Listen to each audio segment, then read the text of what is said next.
We've got about 60 minutes, so I'm going to try to do a conversation for about 45 minutes, and then we'll have some time for audience questions at the end.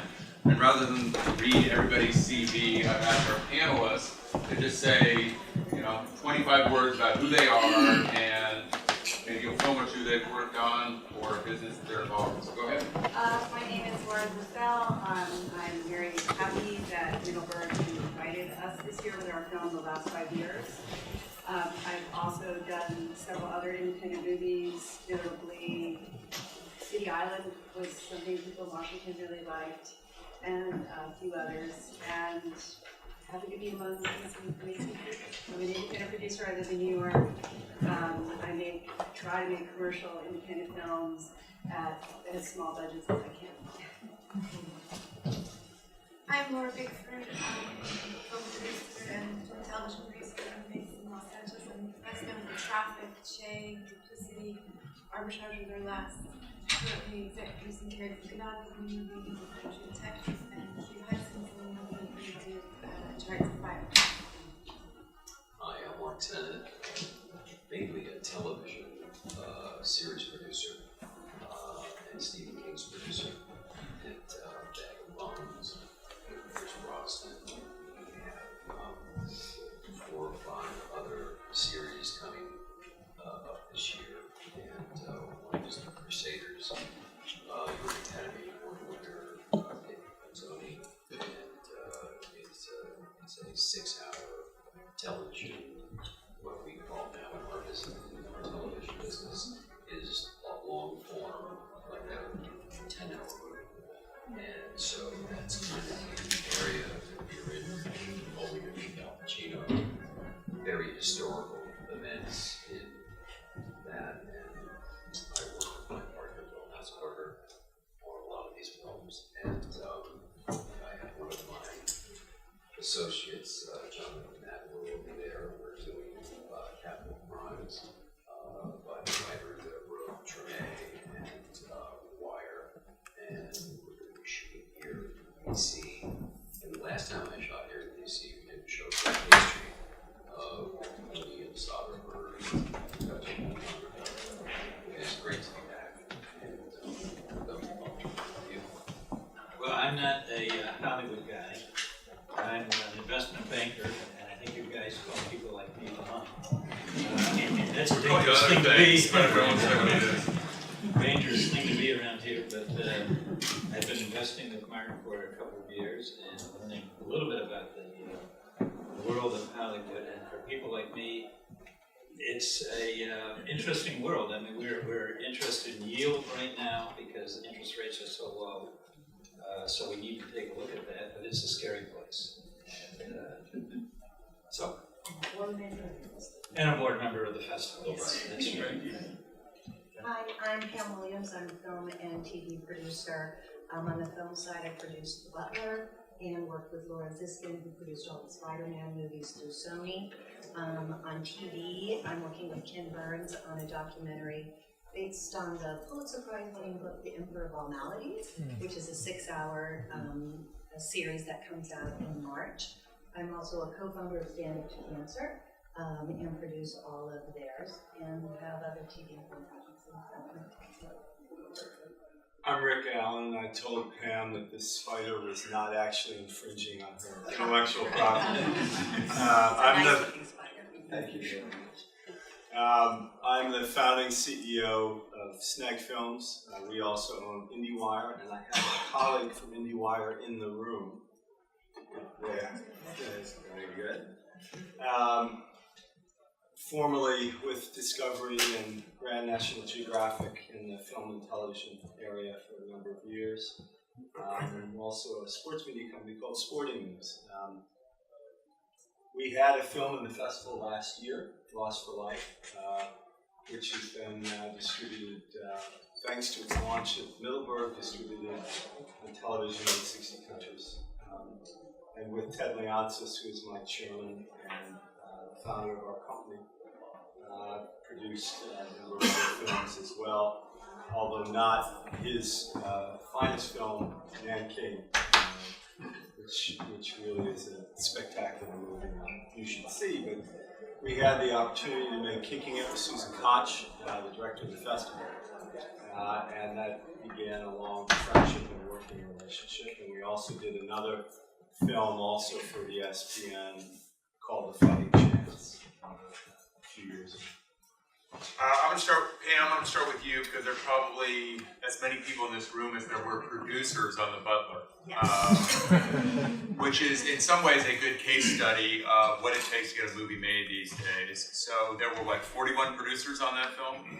41 producers, meaning 41 people who contributed money or services or labor to the making of that film. Yes, 31 were financial producers. Now, I know that's an outlier. I know 31 financiers for a single film is an outlier, but in some ways, I think that represents the challenges of getting a movie made today. So in a couple of minutes, can you tell us why it took so many people to get that movie financed?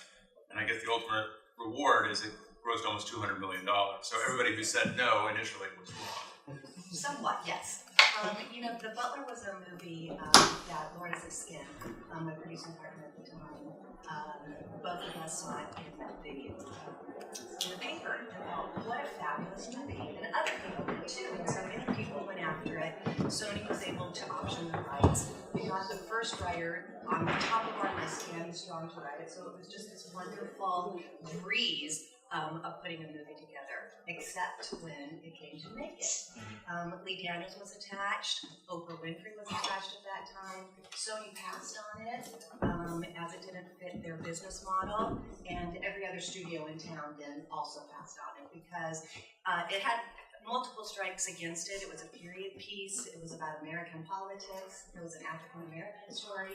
And so everyone thought it has no value overseas. And so if there's no value overseas, then that's going to reduce what they could do domestically, and it didn't fit anyone's business model.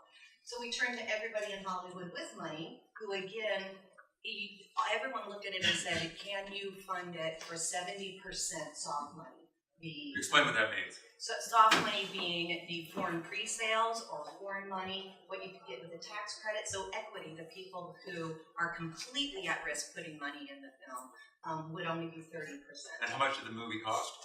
At that point, we were hoping to do it for $25 million. We ultimately said we would make it for $20 million. The movie actually, at the end of the day, cost $30 million. Okay. So the budget swung quite a bit.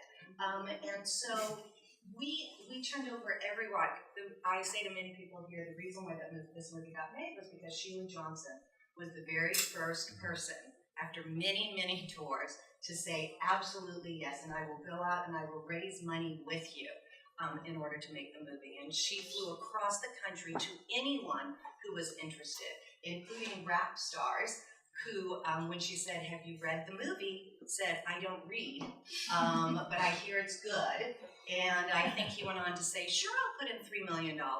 And then you never get a return phone call. We heard a woman won the lottery, an African-American woman who was interested in investing in film. We met with her. She said, yes, absolutely. Never heard from her again. So it took almost a year to put these pieces together.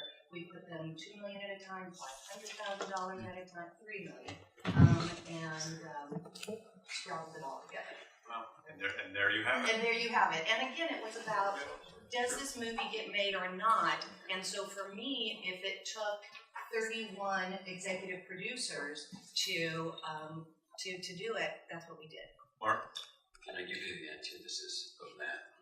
And I knew Laura because I was at Columbia really for a long time in those early days. She was a beautiful woman. Laura Ziskin, when she passed away and did stand up for cancer, she was an amazing, amazing lady. We're not that successful. You got yours on. We have a movie. We have the 1986 Reagan Gorbachev feature. This is Reykjavik? Reykjavik, yeah, that I've been on, 7 years. And with Ridley Scott, our good friend Mike Beaver, who was my partner, who was Reagan's chief of staff, passed away.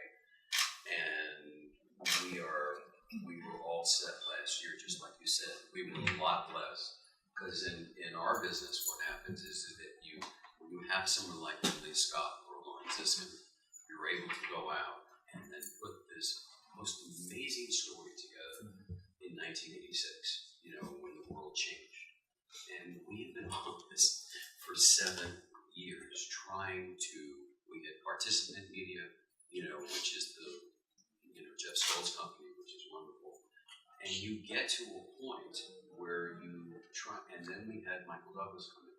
So Michael is still in. We Ronald Reagan. We got Christoph Waltz to play Gorbachev. We got the Germans and the foreign money and our soft dollars, which is very important, which is really a third of your budget if you can take that around. Here I am sitting, you finished your movie. I am sitting here, we are now making it in Iceland. We have an Icelandic director. The budget went up to where you were 30, we were at 17, and everybody remembers Reykjavik. There's 2 guys in a room, the KGB, the CIA, in this little house in Iceland, which should not cost more than $10 million. We tried with CGI. Why did it go up? Why did it? Yeah, why did? Yeah. Why did it go up? Oh, that's what the second part. As an American producer and really doing foreign content, which most of our stuff that we do, we had our European producers, and it was hard for us as Americans to tackle getting all the regulations and all the different things in our European partners. There was no reason for the show to go up to a higher point, and we are doing it this year, and we're going to be doing it probably in Canada and Iceland, and we will do it for $10 million. And that's the point to this, because when you are out there and you are having to go to a lottery winner, to go raise the money for the butler, to me that's unacceptable, because our business has changed so much for the better, because our outlets are stronger. We have the European market, and it's really the collaboration of those two, bringing them together with the soft dollars, with the international market, that gets your content made. That's a good way to say it. Laura? Yeah, soft money is money you don't have to pay back. It's tax money Where can I get some of that? well, it's there. Lots of things. Tax incentives from various states. Right. And very competitive bringing our film dollars there, or European film productions where they're subsidized if you qualify as European, which is a creative content test. Can you talk about the movie you're making now and how you financed it? Yeah, the Arbitrage is a really good model. Arbitrage is great. Let's talk about Arbitrage. Arbitrage was a $12 million movie. Foreign value of that movie is pictured here in like $8 million, which means that a foreign sales agent tells you about all the different territories around China and France. I got $200,000 out of Lithuania. Yeah. Okay. The foreign value is $8 million. The tax rebate for shooting in Europe was $2 million, and the gap against So you're $2 million short, but no, by that. against US. Okay. So then we estimate the US either 0 to 2 million. So you have to sell a few of those territories, sell at least 2 more million, and show that your numbers are right. Foreign sales agents just give you a piece of paper with numbers, so this is how much. Just to explain it, is this happening before the movie is made? This is how you finance. So basically you say, I've got this script, it's about Wall Street, I've got Richard Gere, here's what's going to happen, here's who's going to direct it. Kind of untested director, but trust me on this. You take it out to maybe the American Film Market or the Cannes Well, Film you need to Festival. get partners. Right. You get a foreign sales partner, and they tell you what they think the value of the marketplace. So Okay. you're constantly valuing your project so that you can go to equity investors and say, here's the value of my project. The bank will lend me X amount against what I thought I needed equity to cash flow my business plan to make this movie. And here's where your risk is, but here's how you could get it back, and here's what your upside is. Okay. So your movie must equal its value in the marketplace, and its value is soft money plus foreign sales plus gap against US. And it's become very structured now. But as Pam was saying, I mean, this is a movie, The Butler went on, Well, its her problem value, was its value. its value was defined in the ether. Its value was No, it presumed wasn't to be defined. one. No, its financial value was, was not what it cost to make. I understand Its that. value in the marketplace didn't match what it's supposed That's to what I'm make. talking So about. then you have to get 41 equity investors who are Okay. doing it out of passion, or you do something else. Okay, Lauren? Yeah, I mean, I was an exec producer on Arbitrage, and you go out and you raise money. Laura asked, I had a group of people in Poland who were interested in getting into Hollywood, and they put some money into arbitrage, and they put a lot of money into, I did a movie with Amy Heckerling at the same time called Ants, and that's sort of a great case study because Amy Heckerling, iconic director, amazing stars in these movies, Bieber, I can go on and on. Chris Ritter, Elizabeth Silverstone, Justin Kirk, Dan Stevens, and what it was valued at when we started this process, which Laura talks about, which is how we finance independent movies, completely changed by the end because the bottom fell out of U.S. deals. And what we thought we could get 2 to 3 to 4 million for at the end when we were So you're talking starting, about what we'll call the minimum guarantee. the minimum What guarantee. kind of, the companies that are out there, they're not the studios, The the distribution Lionsgates, maybe Fox Searchlights, Open Roads, Right. what those companies are gonna pay a filmmaker to distribute a film. Yes, and of course, at a certain point, even when we sold City Island, which was unfortunately at the crash in 2008, these companies, half of them went out of business. Right. So here we are, we have this movie, there were a lot of movies, and you're selling it at a loss. So in that case, your investors are gonna have to work really hard to get paid back. So I was so stung by that on my next movie, the last 5 years, I said, how tiny can we make this movie and still make the movie?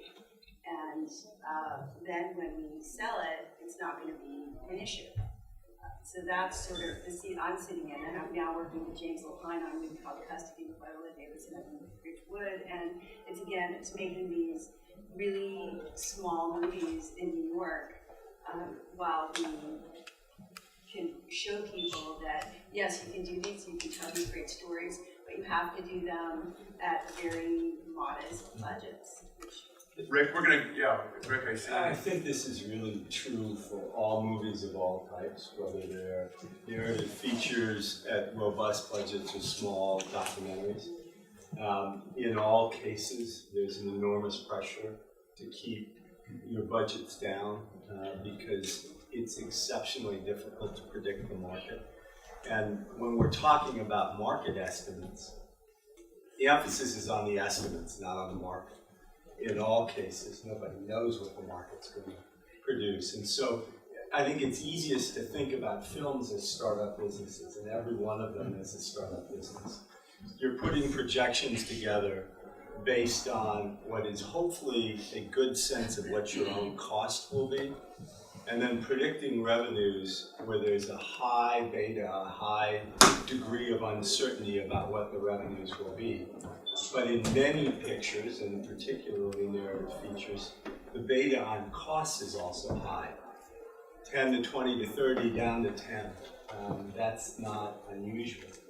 I think the other thing that films share with startup businesses is that the language doesn't necessarily apply. No doesn't mean no, yes doesn't mean yes. You see an awful lot of that. With documentaries, it's especially important that you keep the budget down to very low levels because it's really impossible to expect much of a return from a documentary, no matter how wonderful, going all the way to an Academy Award winner. Its ability to earn revenue in the marketplace is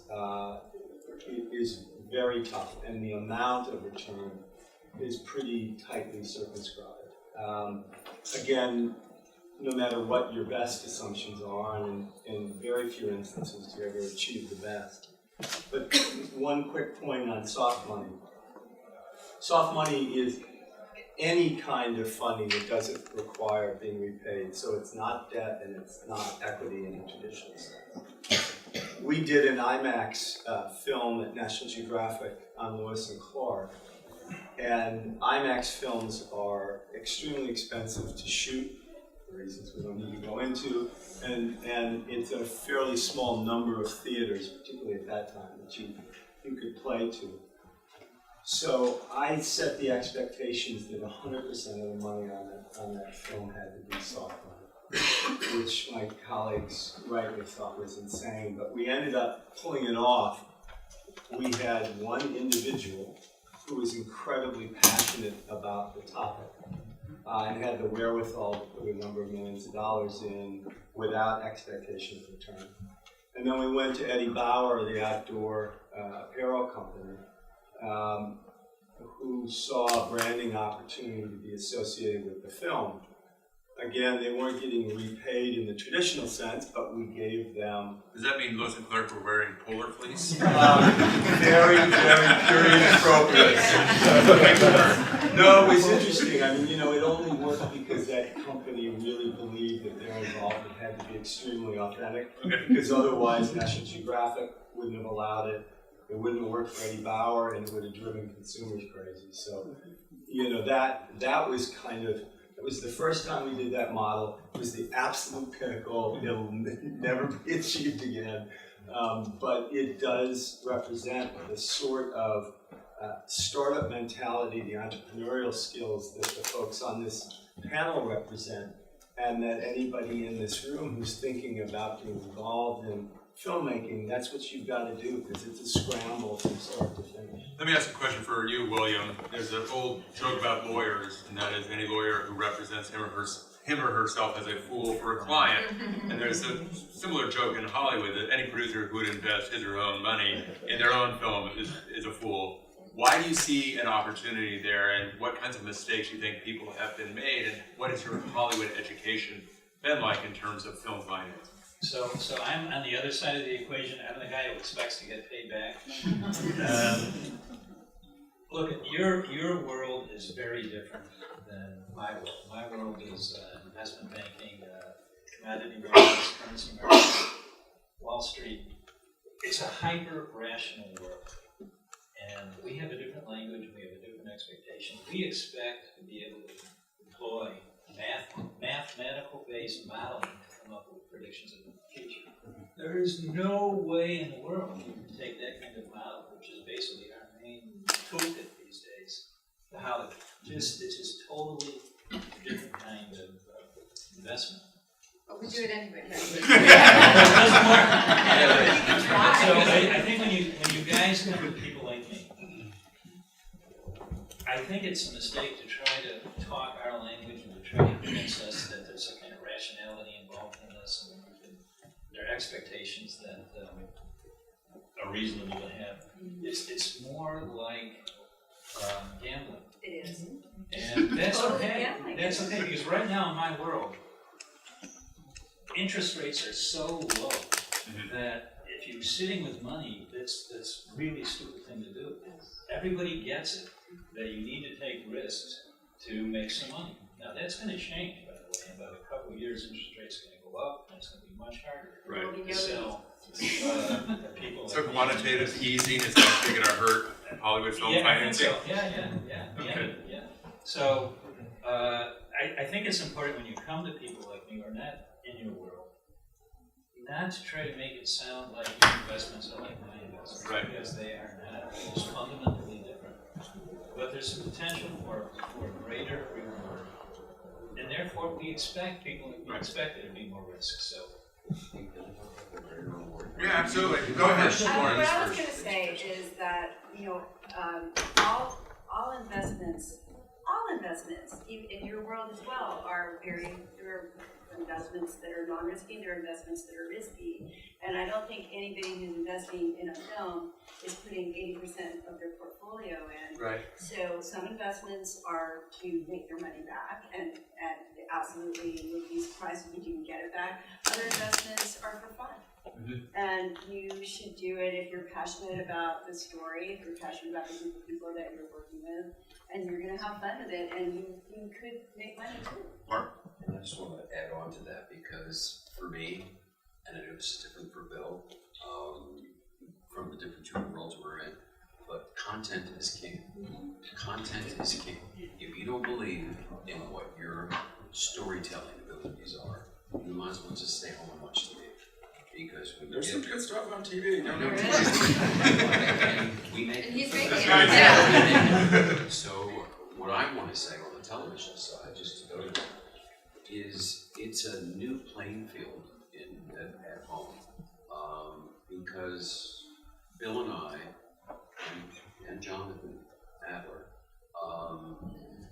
the stories that we go out with, you want to partner with the studios, okay? You don't want them as your mother and father to wrap their arms around you and tell you you got to be here, here, and here, and your MAGR, which is adjusted gross, you're not going to see anything. You're going to see your fees. Today, because of Amazon, because of Netflix, because you're trying to find your guys a National Geographic, it's impossible, you know, because they don't know if they're scripted, they don't know if they're this, or if they're that.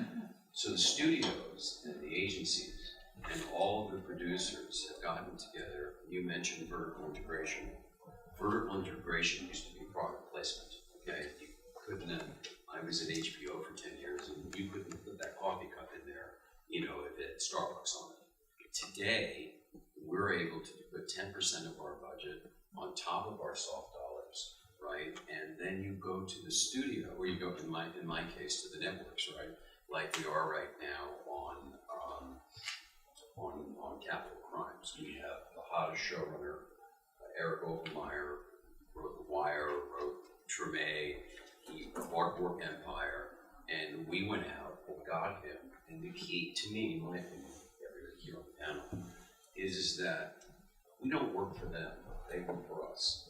And when you walk into, we're working with a very large company called Skydance, which is Larry Ellison's company, Oracle. And they've done some beautiful movies. And they want to partner with us, but we own the material.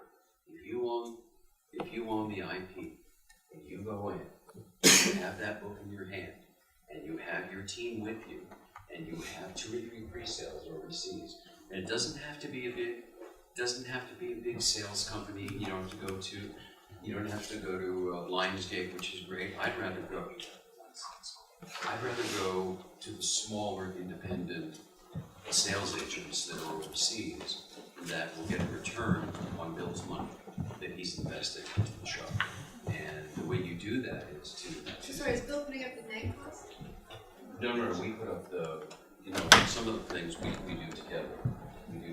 But when we go out and we option something, we go out It's the development. Yeah, I mean, the development costs are the risk Right. is the risk. Right, But the lower this is the number. money, the development costs are the money you would spend on screenplays before you were actually filming. Bill, did you have Yeah, something you I have a wonderful little quote that I look at every now and then. It's famous. I'm sure you've heard it. William Goldman. Nobody knows anything. Not one person in the entire motion picture crew knows for certainty what's going to work. And I think it's a mistake to try to talk around that. That's just a central fact of your world. Right. And it's okay.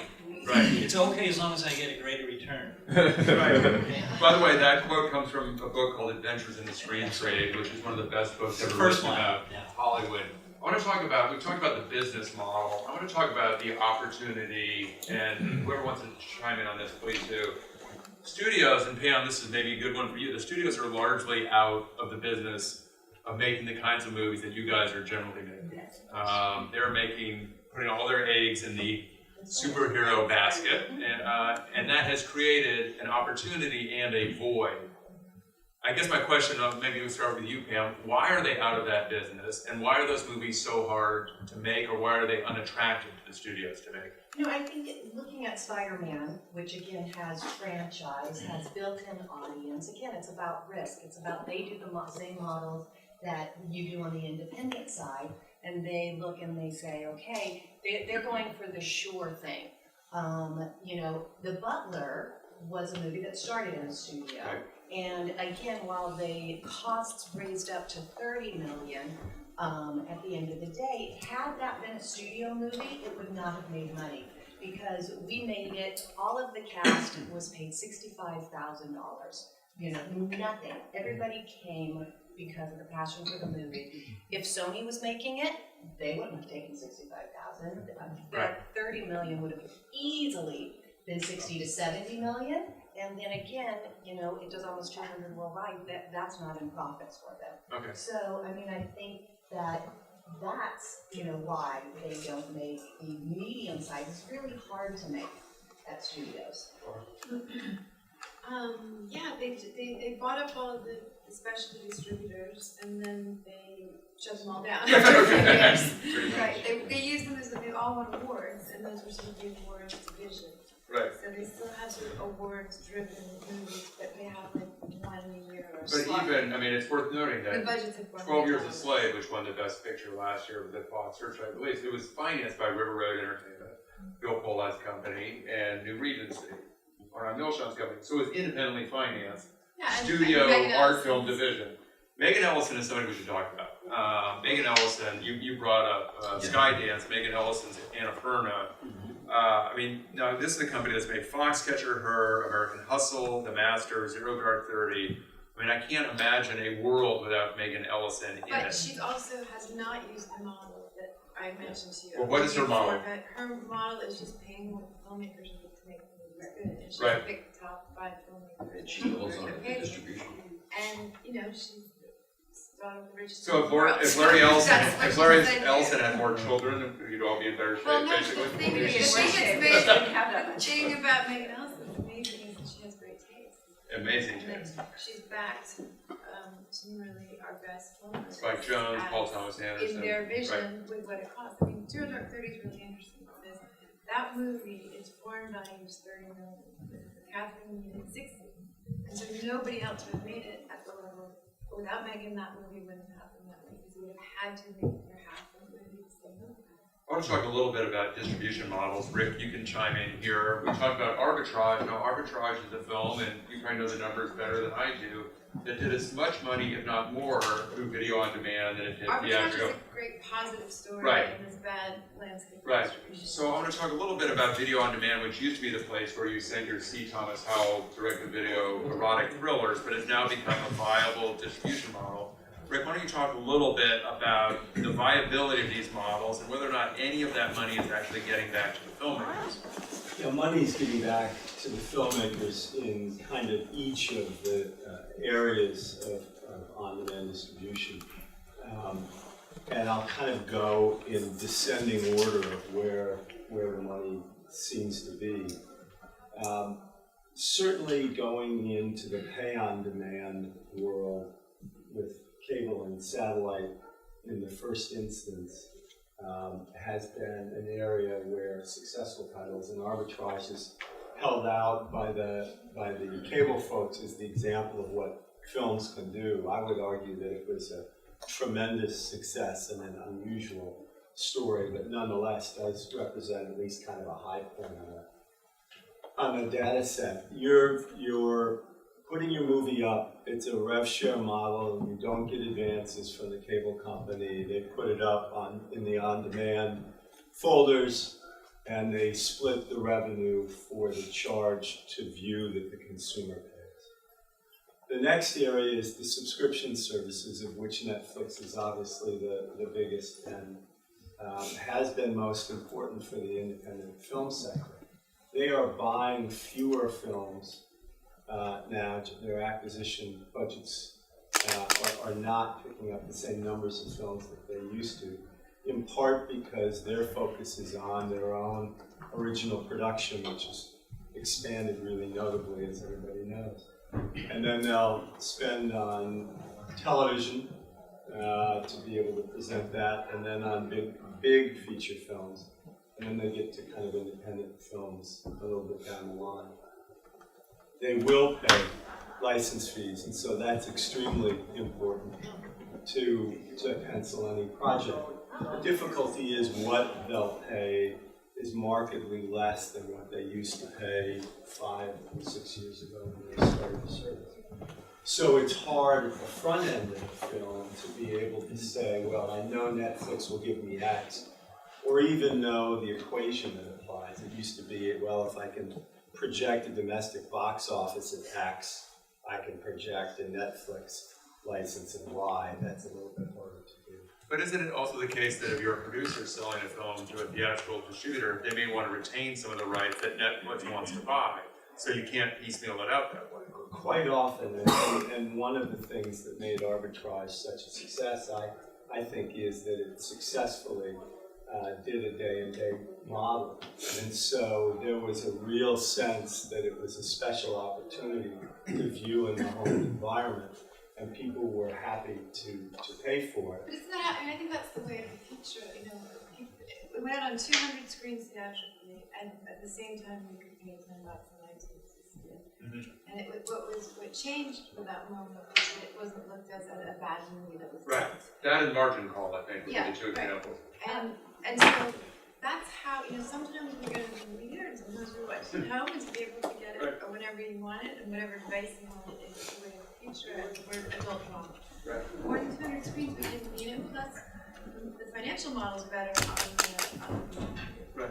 Lauren? The last 5 years, it's going to be distributed by the Weinstein Company Radius, who is a company who's on the cutting edge of this, and their models are very interesting to look at because they put it in a window where they're going to do a window where they're going to put it out on VOD before they. I don't like that. Well, that's coming out soon. That's what. Well, the theater I owners think it needs really to don't come like the it. same It does, but I mean, we're going to be qualified for awards, so it will come out in theaters for a week, and then there's this whole discussion of how are they going to do it. They believe they can make tons more money that way. Right. Then we went to Toronto, and the film got a tremendous reception, and now all of that's being rethought, and I was able to seriously look at their numbers from one of their movies, Bachelorette, which they made a lot of money doing this model on, and it's interesting how many fees are taken out of the money that actually gets down to Right, the before you get filmmaker before you get it.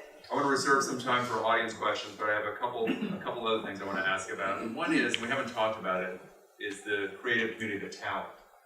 This weekend, the #1 film at the box office is Nightcrawler, which is a Jake Gyllenhaal movie that was independently financed by Bold Films.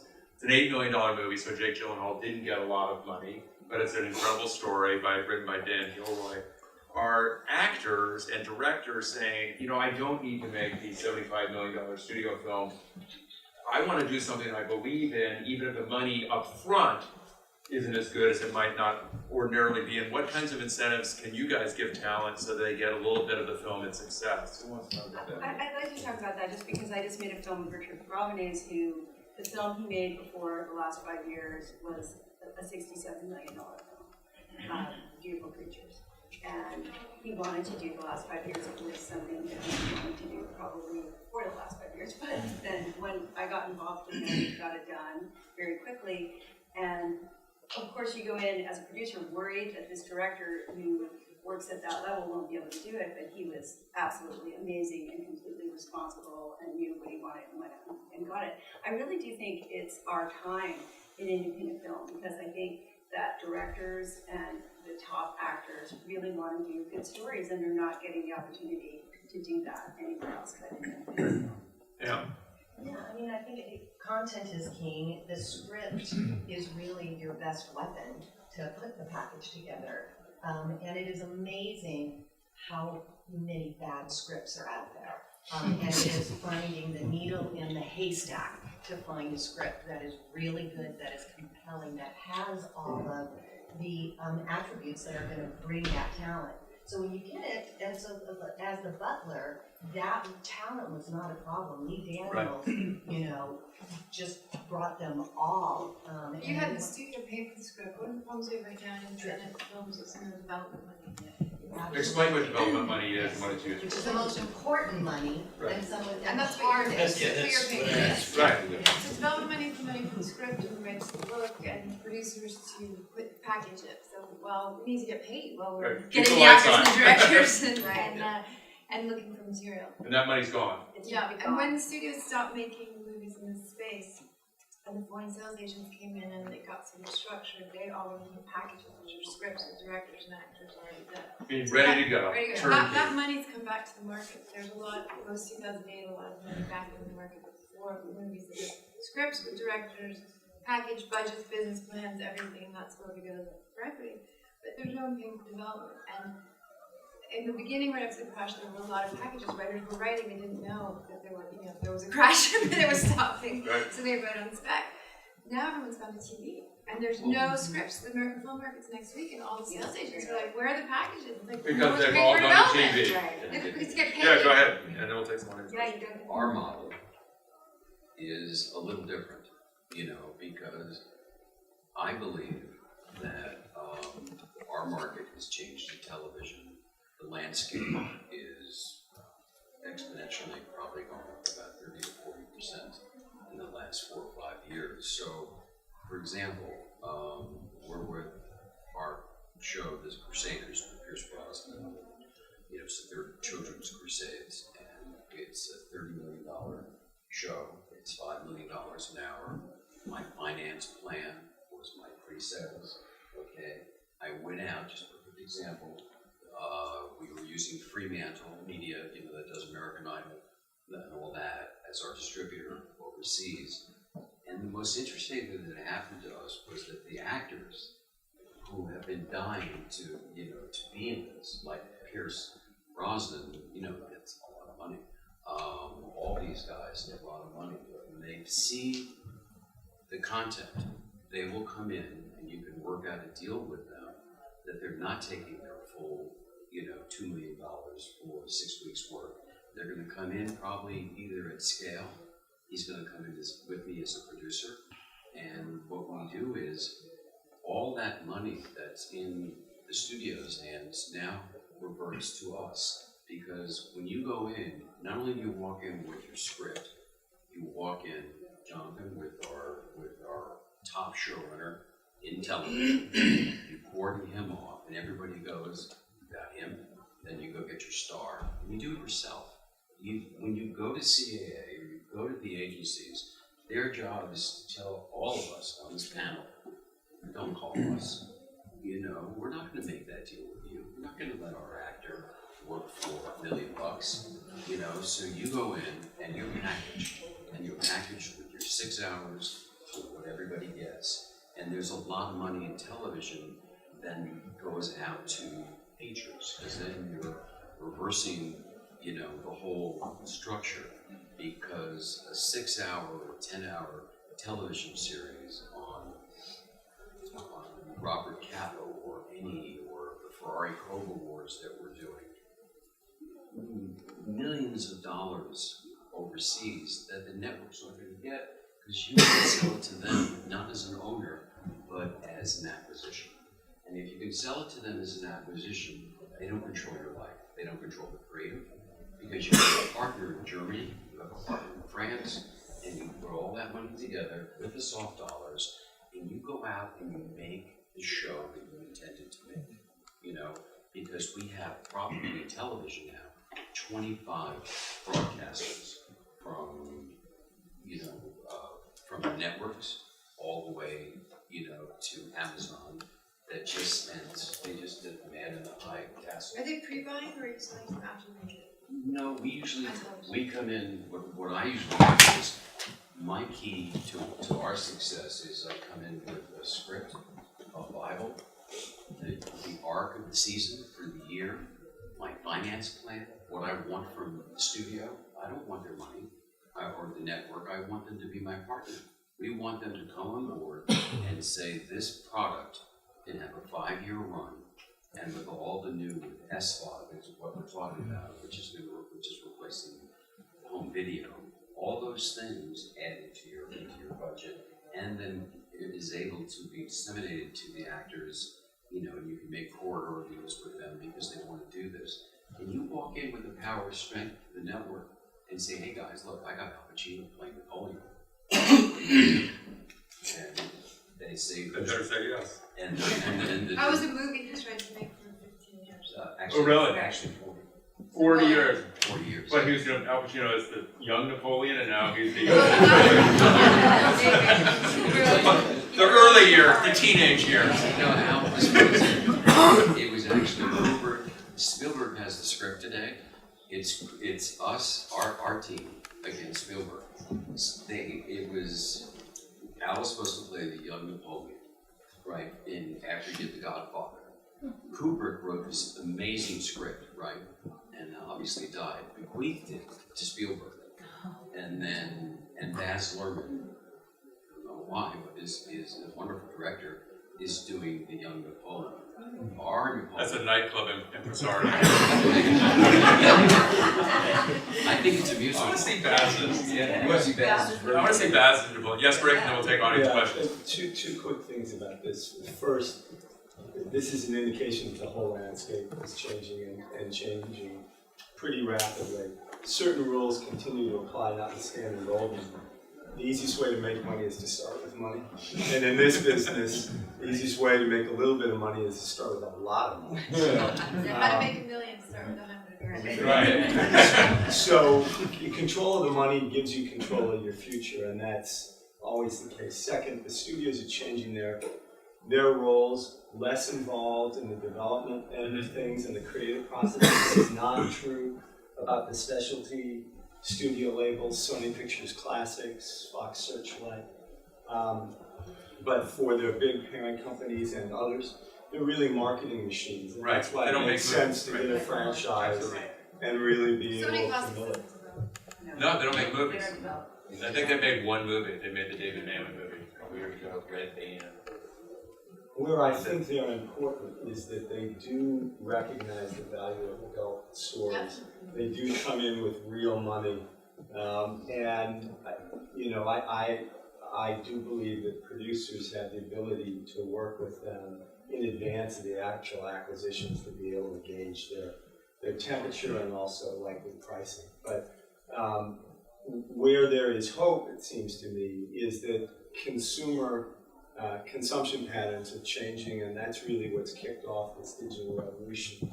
The reason that folks are watching arbitrage at home is because it's just an awful lot more comfortable, and now we have in our homes the equivalent of what a theater had 20 years ago in terms of sound quality, better picture clarity, etc. That's only going to accelerate. New business models will come up. We didn't discuss the ad-supported VOD, which is really what Snag specializes in. But there are a lot of opportunities to begin to find ways of reaching new audiences and monetizing those views. We have 10 minutes, so if you have a question, we'll go quickly. So I'll try to get to everybody. So short questions as much as possible. Yeah, that's a perfect segue into my question. The distribution model. Has that been, where does that come into play with respect to straight to video on demand or simultaneously thinking about distributing a film to theaters and video on demand? And what's the perception, which is very important obviously, in terms of awards and those kinds of things? How has that changed? Where does it stand now? And how does that work?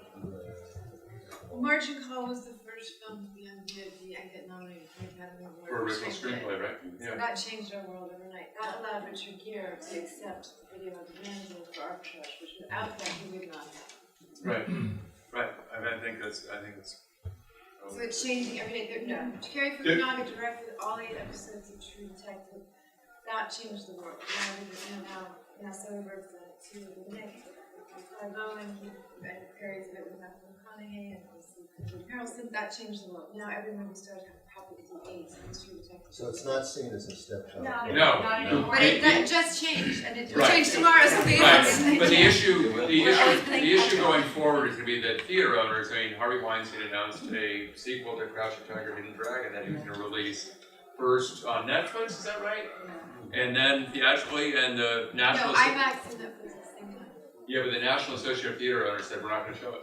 I mean, basically every movie theater chain in America said they're not going to exhibit the film. Because They're still. they have to put movies in these theaters. Right. You know, there's these But hard spaces. Theater owners are always a little bit behind the time, and way back. Yeah, I have a question about the investment profile. As you change the demographic landscape of investors, 2 million, 500,000, maybe consortiums, could you just talk a little bit about capital calls and also sort of what's the ceiling? When do you say no? Because someone that's coming from a big company might understand how to navigate that process, but someone who's investing $1 million or $2 million, what is their expectation, especially when you have budget swings that could vary by $5 to $10 million? How does that impact going back for more money? And then sort of what are some of the stories about when producers or financiers just say, you know what, we're done. Yeah, I'm going to do that. Full tent. I'm not sure where to begin. Wherever you can go in a minute.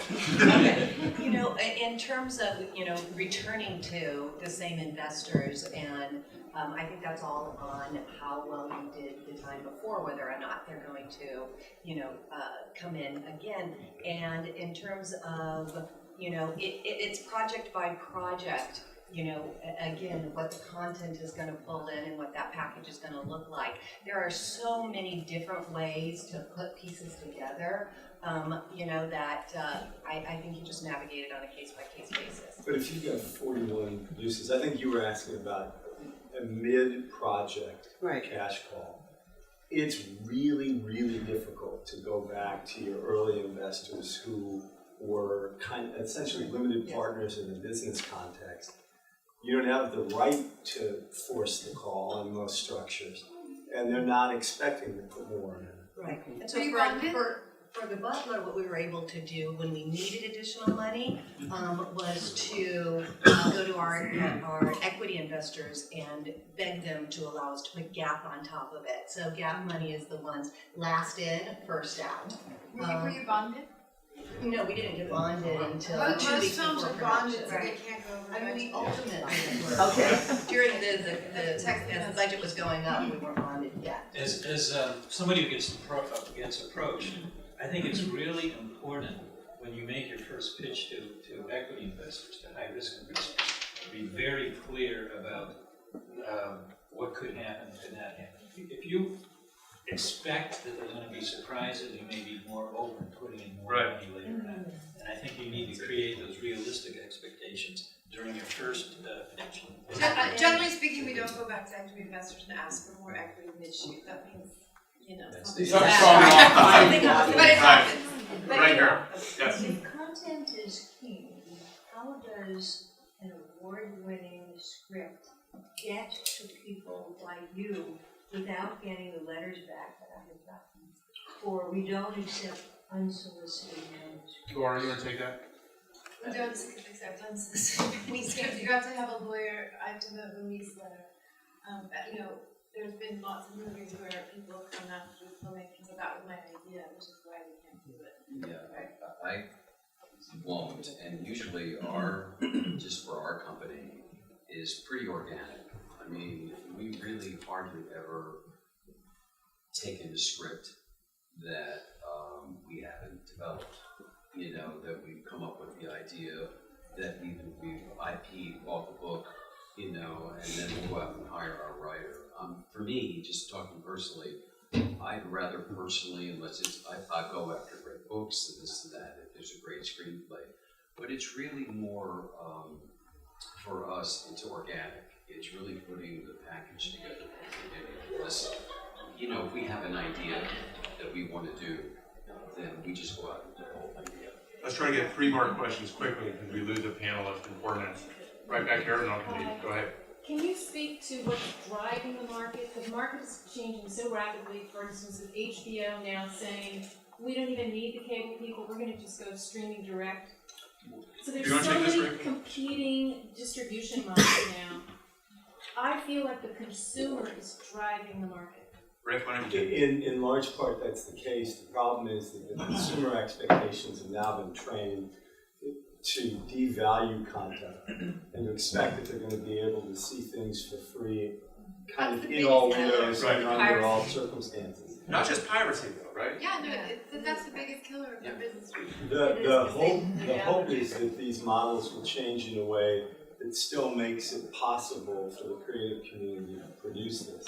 But there's no question that this is being led by consumers. If you talk to HBO, they were dragged screaming and kicking into this, into their current approach, because they could see what was happening, and they also watched Netflix. Right.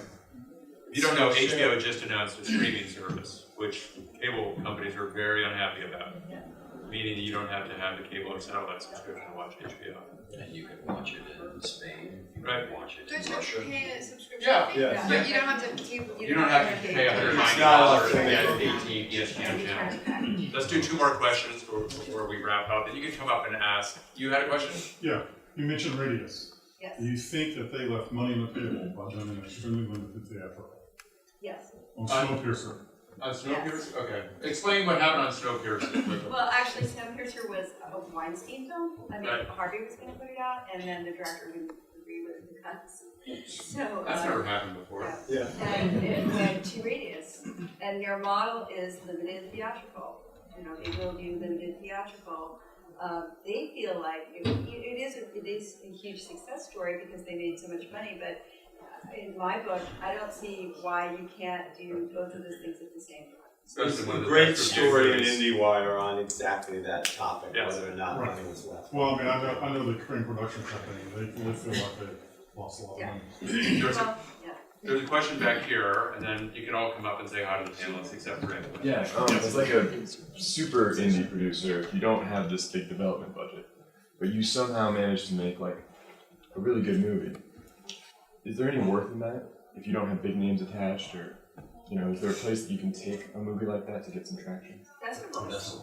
Festivals? Yeah, I mean, there are unknown movies directors that come out all the time out of festivals. It's just challenging, but don't give up. We have one more question. Who wants to have our last question? Go ahead. If everything's consumer driven, and if as consumers we want more and more and more, you need more and more content. So, and the book industry's having a hard time. Lots of books aren't written anymore or published. How do you find content? Are you looking for content in a different way, not just organic? Lauren, you I find content all over the place, and because I have a long background as a screenwriter, I look for articles and ideas, and there's a lot still to read out there. Newspapers, people. If you don't have ideas for movies, you're in the wrong business. Yeah. We could talk for another hour, I'm sure, but first of all, I want to thank the audience for getting up early and coming out, and more important, I want to thank our panel.